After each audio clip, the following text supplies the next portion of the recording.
yeah, chasing your dreams. Easy be turn to place everything.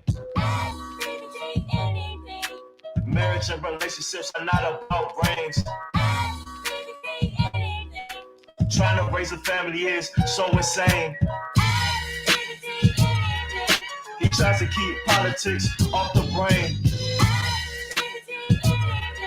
But standing in the questions, he like to scream. Business and entrepreneurship is his thing. There is society, then there is reality. That's my dad. That's my dad. Welcome. I am Brian Turner, a.k.a. BBT, a.k.a. The Chief. But you can ask me anything. Let's get right into it. I got to get my day started, but I wanted to say good morning. I want to try to wrap up this Ye and Fridman interview. Before I do that, I wanted to play something for y'all that I heard this morning. I wanted to get y'all thoughts on this. The Biden administration agreed with 85% of what you had in there.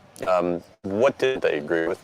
I guess 85% because I still haven't spoken to them about it. So, they haven't done anything to act on it. I've had one conversation with an assistant to the president, but no talk with the president, and no other movement. So we're still working though. We're still, like I said, working behind the scenes. We have, hopefully a major announcement to make soon. And, we're going to go to the private companies and see if they are willing to change some of their practices to move the needle and help, all of us prosper. How did you view the heat that you took for engaging with the Trump administration? I just think people didn't understand, exactly where I was coming from. And people are really used to seeing, Black people just go on one side to the Democratic Party. And, we've been doing that for a long time as a people. And we haven't really gained as much as I believe we should. And I believe it's important to engage with both sides and not just one side. Because if the one side you're engaging with doesn't respond, there's nowhere to turn. So I think by engaging with both sides, you put everybody on notice that whoever's going to do the most for the people is who we should roll with, even if it goes against what the majority of the country wants. So yeah, I wanted to just talk a little bit about Ice Cube's comments. He was talking about the contract with Black America. He presented it to Biden. He's mentioning that he hasn't spoken to the president regarding that. And if I recall, when he presented that to Trump, he presented it to Biden as well before the election. And I believe that Biden said something along the lines of, I'll review it once I get in office. And I haven't heard anything, obviously, from Ice Cube statements that they never reviewed it or even had a conversation about it. And let me stress, once again, I'm not a political person. I'm not trying to make this a political discussion, but I think it says a lot that something was presented on behalf of us as Black individuals. And yeah, Ice Cube is not the leader of Black people, but he certainly has a voice, and he has some notoriety that should be able to get him a meeting with the presidents or his respective constituents to be able to present it. And regardless if you think it's crap or not, I think that there are some things in there that could benefit you and me. And so therefore, why hasn't it been discussed, or why hasn't it uh, been laid out, or at least get a response to say, okay, we like this, we like that, we don't like this. So, and it just goes to say, if you actually uh, follow people's responses to Ice Cube presenting this, people call him a coon, that he's for Trump and all of this and that. And it's just mind blowing that we can't look at a situation where every other uh, group of people actually make demands, and they get those demands from their political representatives. But when it comes to Black America, um, we don't even defend each other. So yeah, I found that very, very interesting that there hasn't been a meeting or no type of discussion about it. And so hopefully, he mentioned that they're still working on things behind the scenes. They're trying to go with private companies. So we'll see what happens. Hopefully something comes from it. But I think it says a lot that nothing has been done thus far. So, and I think one last point on that. One thing that I think we all got to recognize and see is that what COVID showed me is that the country, when they want to, they can let that money go. I've been in business for over 15 years, and it was damn near impossible for me. No, not damn near. It was impossible for me to get any type of loan, even though my business was growing significantly until COVID happened. And it actually gave me an opportunity to get a loan, and not only get a loan, get a good loan. You know, in certain situations, 1% interest. I think in certain situations, 3% over 30 years. And from what I'm hearing from others, that was always the case. People had opportunities to get those type of loans, but someone looks like me had a couple blemishes on his credit. Even though the business was performing, I was unable to get that until COVID came around. So it just goes to show that the money is there. The opportunities to help are there. But if we don't make demands, we're not going to get the help. So let me jump back into this West Ye and Fridman interview. Before I do that, take a look at that. I just find it interesting that let me read it verbatim. Let me read it verbatim. Billionaire no more. Kanye West anti-Semitism. Did I say that right? Semitism. Yeah, Semitism obliterates his net worth as Adidas cuts ties. So I talked a little bit about this on the last show, that Adidas cut ties with Ye, and I believe he expected that. I look at it a little bit differently. I think that Kanye felt trapped, even though in theory his net worth is great. He's making all this money. Um, I think he said things like Adidas was stealing his ideas. And I think from what I hear from Ye, he's really focused on being free and trying to free his people. And therefore, sometimes when you're in bed with the wrong people, you feel trapped, or you feel like you can't do that. So I think this was a strategic plan for him to get out of the deal. But I find it interesting that this headline reads "Billionaire No More." Like, how do they know that? How do they know the terms of the deal? How do they know what the buyout was? How do they know what Kanye is or isn't getting? It's just interesting to me how there's this attack to really diminish this man as a successful entrepreneur, as a billionaire. I'm not saying he isn't a billionaire anymore, but how do they know that when this deal just was cut on yesterday? And from my understanding, of business and contracts and agreements, um, there's probably a pretty big buyout clause in there. I mean, think about when the I believe it was WeWork CEO got ousted.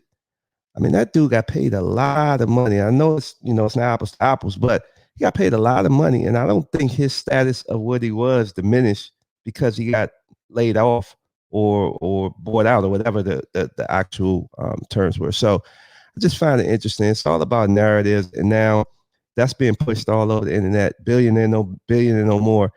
And when you read around on like Twitter or on different sites, you got a lot of Black folks praising it. That's what he gets. That's what he gets. And it's just sad. It's sad how we look at things. So anyway, let's get back into this interview. Hold on one second. Right? You're telling me you just hand her hand over in marriage that your daughter's not successful? Handing your hand over in marriage too, but no, she had to still be the husband to all of her daughters. And we see what the results are consistently.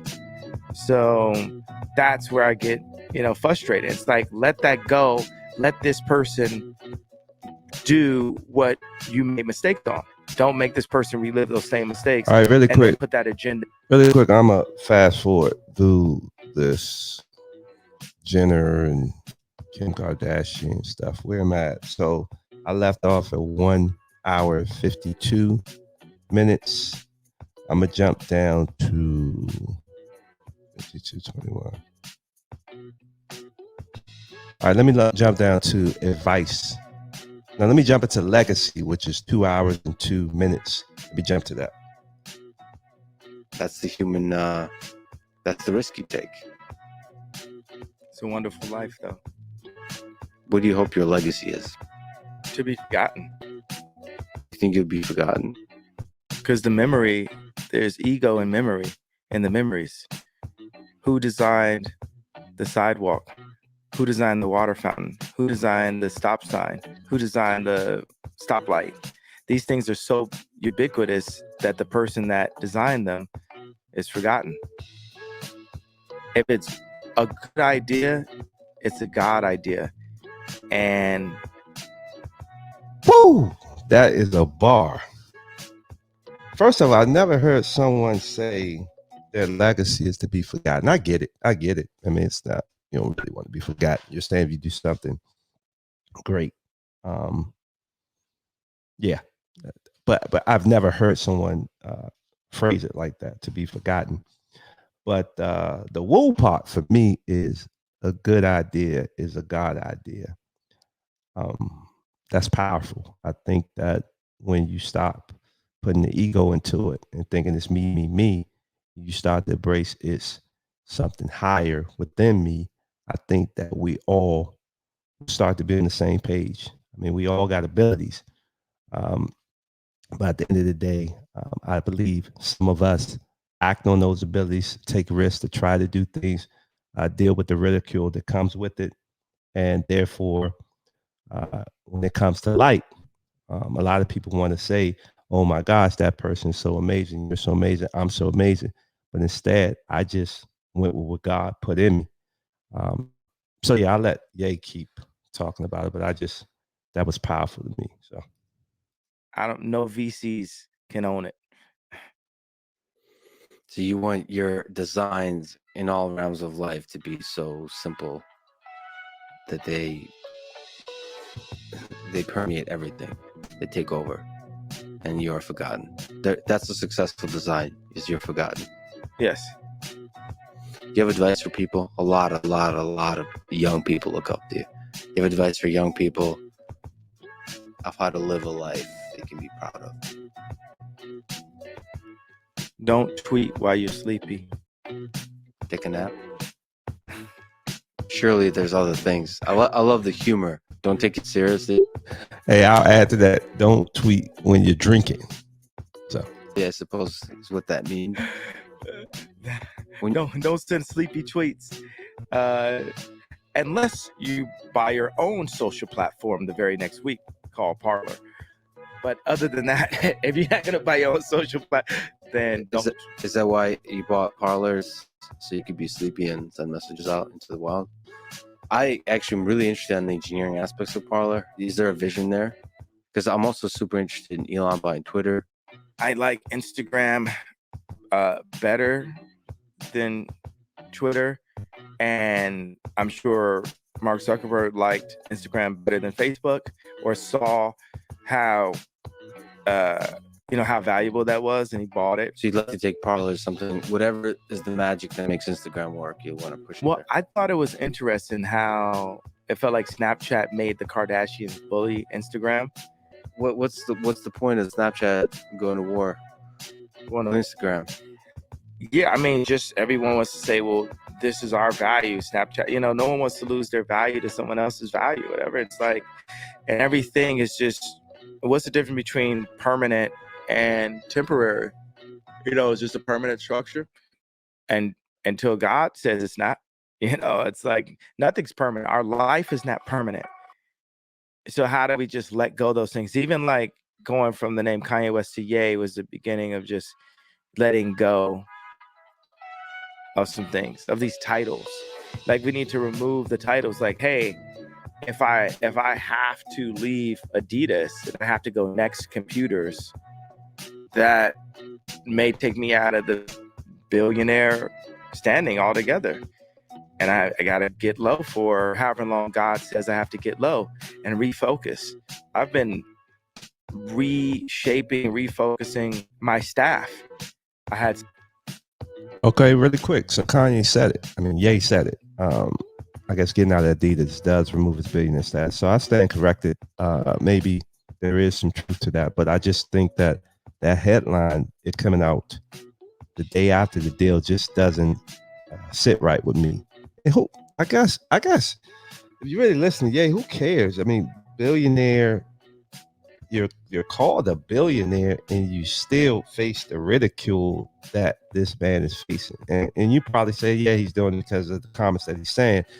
But I don't know what billionaire status really means on the bigger scheme of things. And I think that's where Ye is at. So some people that were good and I had some people that weren't. I had too many people, and I've got a vision inside of me, and I'm like, this is how I make this vision. I have to bring this vision to life. I have to bring these houses to life.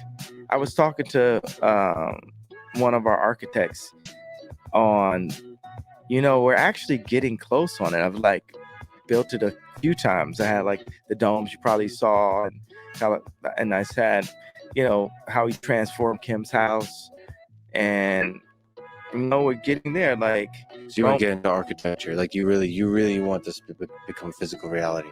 yes, and I've got close. Rome wasn't built in a day. Yeah, but Rome had to start somewhere. Yeah, I gotta call you out on the advice. There really is a lot of people that look up to you, and you've lived a really difficult life, and you made it through all of it. What do you advise them to do?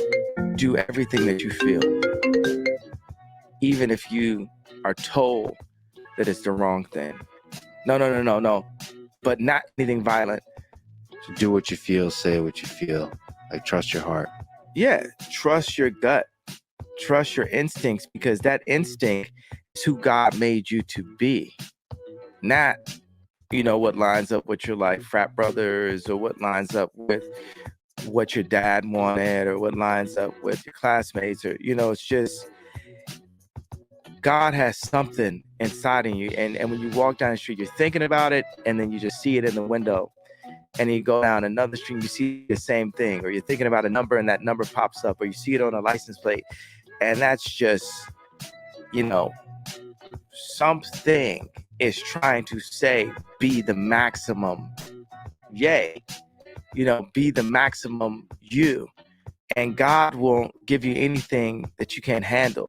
So for me, so yeah, definitely that's one of my favorite songs. If you know anything about me, I listen to a lot of spiritual music, and one of my favorite songs, old school song.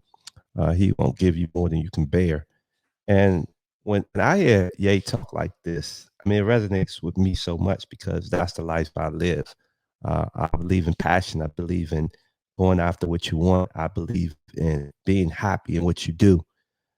And unfortunately, when you talk to a lot of people, they don't look at life that way. They go with what makes them the money to do the things that they need to do. And very few people operate off of passion and maximizing who they are. So I don't know. I can hear this and I get inspired. I get motivated, and I think most people do too. But you know, what must happen to go from being motivated to actually acting on it? And you can't be afraid to fail. You can't be afraid to be uncomfortable. That's what comes with this journey of um, being in complete, well, I guess being in a purpose-driven life. And so I thought it was very interesting that Ye said that if I do get cut by Adidas, or when I get cut by Adidas, I'm probably gonna have to start over. And when you're trying to live a purposeful life, you can't be afraid to do that. And I know that's been, my life. And in terms of, could I probably sign the deal and made this process of building my app much quicker? Yeah. But did it go with my moral standards or how I've envisioned and do things? And in honesty, it's taking time to figure out. I think when you don't have someone looking over your shoulder or pushing you in the back, you can take that time to figure things out. So anyway, let me let them keep going, and then I'm gonna try to wrap this up soon. Everything is a yes. I think they say be like water. I know Bruce Lee said that. Or matter of fact, just be. Because we are beings with engineering opportunities. Beautifully put. Yeah, I have hope.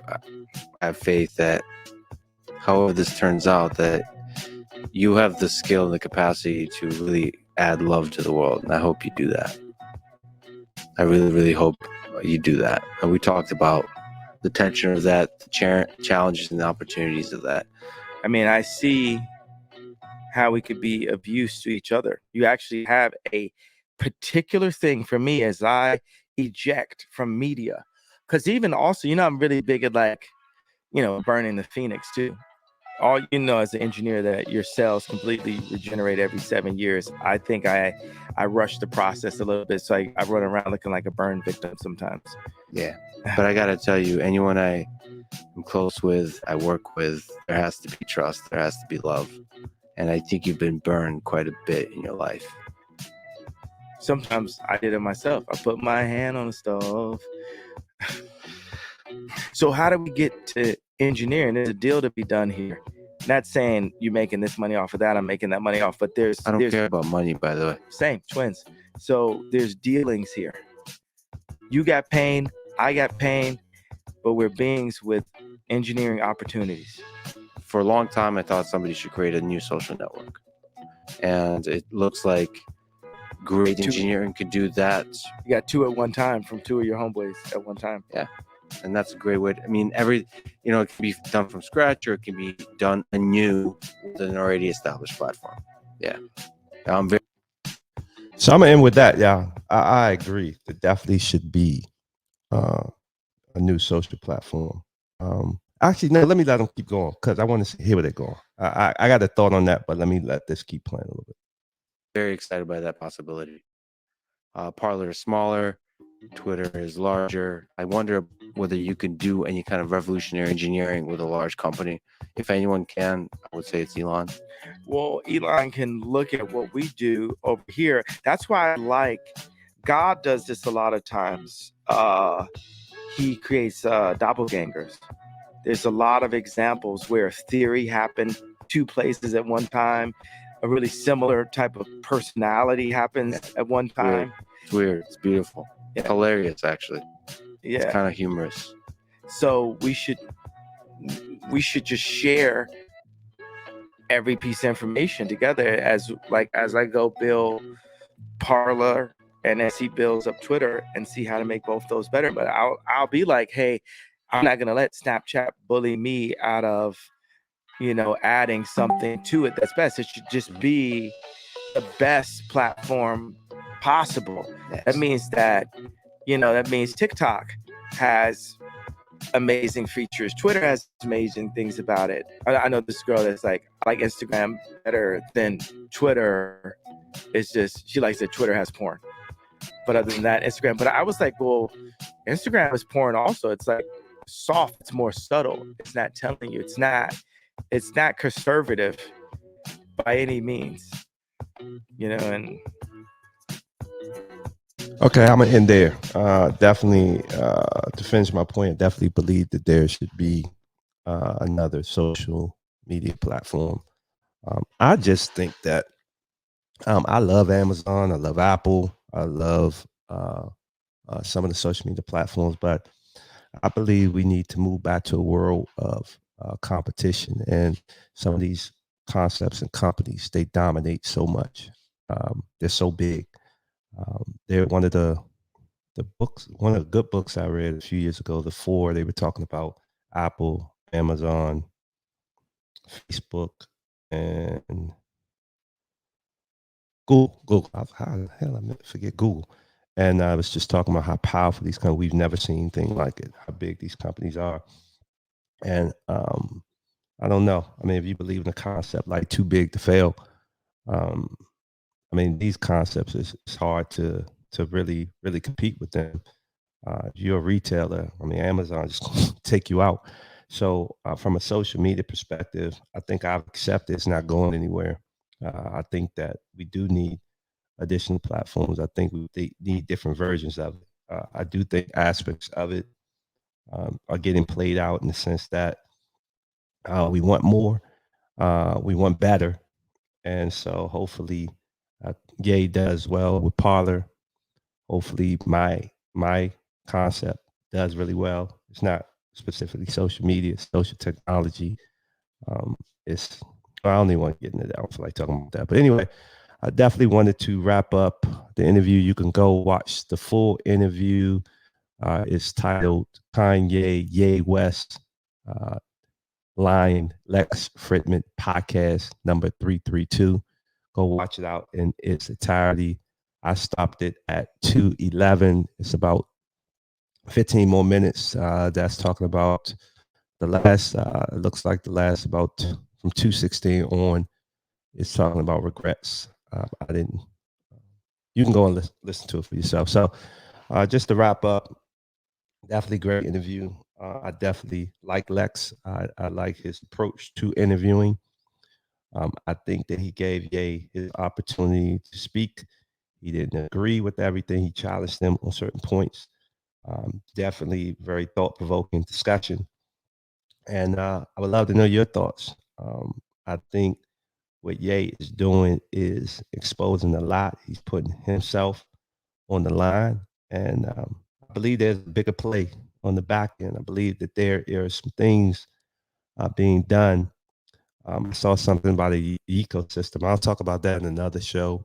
I talked a little bit about what Ice Cube talked about. Apparently, Ye and Ice Cube are having discussions.